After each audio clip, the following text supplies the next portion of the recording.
cards that stay on a base after terraforming, welcome to Crank It Up. I'm Jim Price, and on today's video I want to talk about Frozen, the faction that plays itself. Frozen has a complexity of medium, and I'm not sure that I agree. It depends on what your definition of complexity is.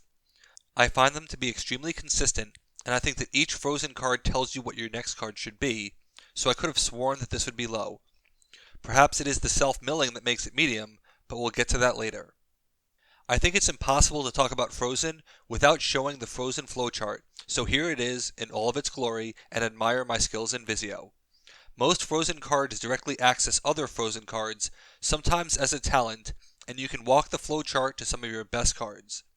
It's really hard for me to talk about Frozen without being brutally honest, which is what I should be doing anyway since I'm a fan and a player. Frozen is a really powerful, consistent deck that just bothers me on so many levels. Frozen doesn't win every game, but it feels like it will run away with every game, and this is a faction where there will be many opinions on it before said person even plays a game with them. However, I have played them extensively, and I feel that they have a vast collection of above average cards. And Snoggy. Let's assume that Frozen is balanced across Disney, which is hard for me to perceive, but let's say that it is. Frozen makes a statement that faction balance is what matters, not individual cards, because Snoggy is objectively bad. One of the worst cards in recent memory, a contender for my bottom 5 minions, and not just because of its ability, but the game plan it requires. Among my circle, we don't like recruits who gain just 1 power. It's been done many times before. But Snoggy gains the power in the worst possible way, and with the worst possible timing. You need to play Snoggy on a base with one of your minions having 5 or more power. This means if you lead with Snoggy, it's dead. And if you achieve Snoggy, it's underwhelming. Frozen has no action-based power increases, so you need Elsa or Kristoff to trigger it internally. If it's Kristoff, that means you have 9 or 10 power, so why are you bursting with Snoggy? I also want to call out the fact that it gets a power counter, because Frozen doesn't care about power counters at all. Snoggy is their only card that references them. Now players will inevitably say Synergy and mention partner factions, but this is a very bad game plan for Frozen. This card could have been an ongoing to grant 1 power if another of your minions has 5 power, which would still be bad, like worse than Pinky bad, and still be better than what it is now. I could honestly really let loose and talk about Snoggy for much longer, but I've got to move on and acknowledge this key truth. What bothers me so much is that none of this matters. Because although Snoggies can be dead cards, you have to factor in their true value, which is their name, because Elsa can play them from the discard pile, and you will also have no shortage of minions to play on your turn. It is nice that Elsa can play from the hand or discard to avoid card order issues, but it is curious that Snoggy can be played anywhere else, because why would you want to? It's probably because of Olaf, whom we'll get to in a second. If you think of 2 of the strongest mechanics, it's recursion and extra plays, and Elsa gives you both of them. She can't play Marshmallow, but she doesn't need to. Because Olaf is power 3, you wouldn't really play a Snoggy unless you had no other option. So given that you will have Snoggies in the discard pile, Elsa can play 2 to 3 power from the discard and give you minion-based synergies with very little cost to your hand, creating a ton of consistency.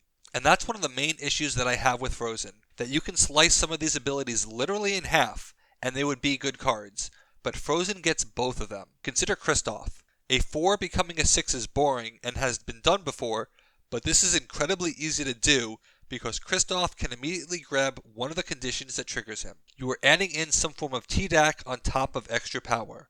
The fact that it is a talent is significant because Frozen uses cards, and I use this in the most possible air quotes, as a cost for powerful effects. You can discard a card to get any character from your discard. Discard Sven or Anna, then immediately get them back.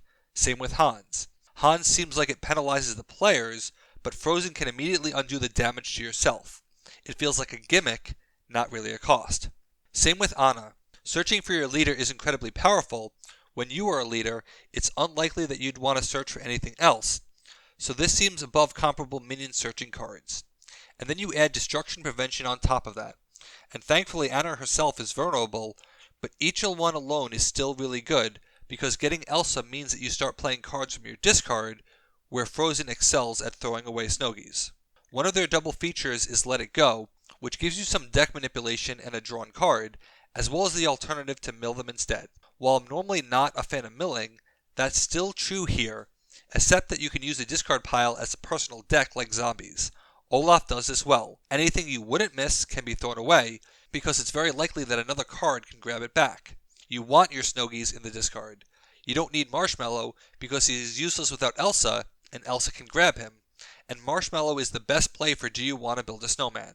Even if you stripped away all the bonuses that come from various characters being together, ensuring that you have characters to play every turn is still really strong. And we'll see why that is when I close, but first I want to talk about their other double feature, Reindeers Are Better Than People. I would love to see a designer diary on this card.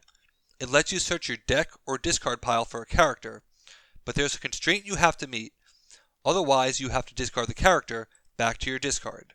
Of course, that clause matters when you're searching from the deck, so you can't draw Kristoff, Anna, or Elsa. Inevitably, someone is going to say that you can discard them so you can draw it with Big Summer Blowout or play it with an Act of True Love. But I have never felt compelled to do this. And I'm curious to see if anyone actually has. Here's why. Of the 3 cards I mentioned, let's start with Kristoff. Why discard Kristoff when you can search for and play Sven, then immediately get Kristoff, which is objectively better on both fronts? Well, you may already have Sven out, but if you do, then you have access to Kristoff already, so it makes no sense to get Kristoff. And if you have Kristoff, you have Anna with his talent, so you can play Sven with the action to get Kristoff and play Kristoff with your minion play to immediately get Anna, which is still faster than discarding Anna and hoping to draw her later. So it's not Anna either. So that means that you have Anna, so next turn you can get Elsa and play her on turn 3.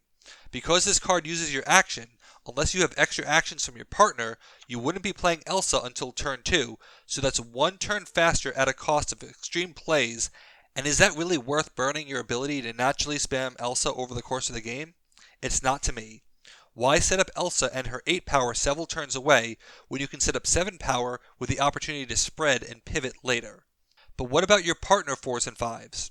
Well, Frozen isn't as equipped to recur them, and it weakens Frozen to play your partner faction unless you pick the right minion, and it's just faster to use this card as a burst of consistency. I just don't see the use case for this. And even if there was, you'll notice that a lot of the Disney Summon cards are capped at power 3 or less. This card, which is a double feature and should be weaker according to an as of yet unnumbered bandit rule, plays minions with the same power, but adds direct searching from the deck or discard pile, and has some form of perceived milling benefit that someone else deemed important. This just doesn't seem like a recipe for balance.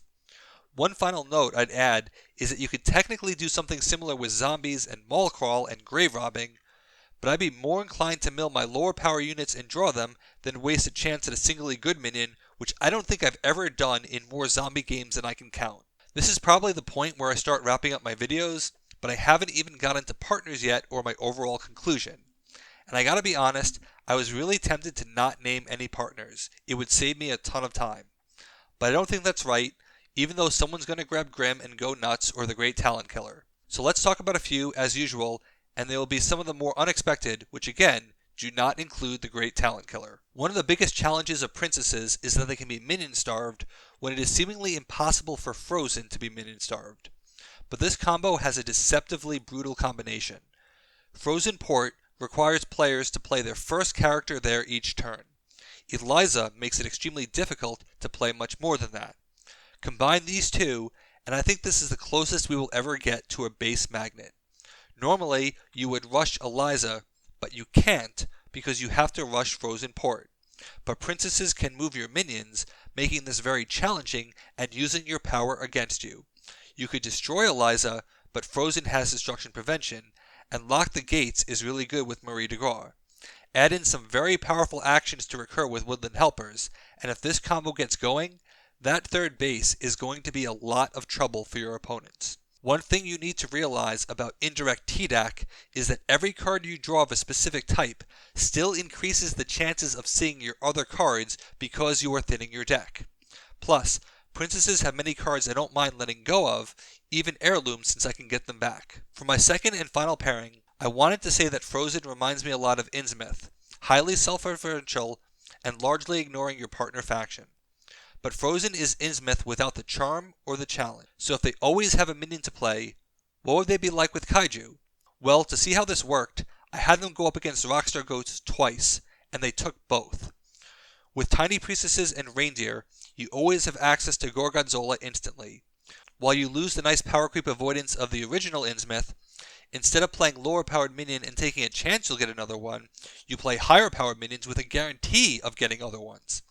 Even Johnny makes for a great pivot play with Reindeer, though you have no shortage of targets. Kaiju gives Frozen some selective extra actions that can create some very large swings. Elsa on Gorgonzola is now a 10 power burst instead of 8, with Tiny Priestesses being an easy target for active True Love, since any hypothetical power counter would go to Gorgonzola if one was even gained at all. In this context, there's actually a decent amount of milling Kaiju-like, such as They Say He's Got to Go, There Goes Tokyo, even Kaiju Alliance, or Pick Up a Bus. This combo can play so fast that they don't need action recursion as much. When you combine an endless cycle of minions with actions that basically guarantee VP, and there's pivoting on both sides of the equation, it's really strong and really consistent. You can also play Kaijuki several times because of Frozen's recursion, even if you turn Johnny into Kaijuki. I like the idea of Frozen Port being a magnet for Kaiju actions to blow up or use them to be even more efficient, perhaps using Kaiju Alliance there. And Frozen Port naturally plays into Kaijuki's strategy. Combine Frozen's card draw with Kaiju's card draw, and you have a deck that will thin itself very quickly and unleash some really powerful stuff. I do think it's possible to look at Frozen's cards and not see their amazing consistency, but you have to view it like this. They have easy access to upper tier minions. They have above average minions. They never need to play their recruits as regular minion plays. They have extra plays, defense, and some atypical antagonism. All of that combines for an extremely strong and consistent package. But they're still Snoggy. If you recall, I used to love Innsmouth before they got Dagon, but Dagon sent them through the roof and ruined the faction. And that's largely how I feel about Frozen, accomplishing the same effect across most of their cards rather than a free card. They will have no shortage of partners. What do you think of Frozen, and who will you pair with them? Let me know in the comments. Thanks for watching. Be sure to like and subscribe.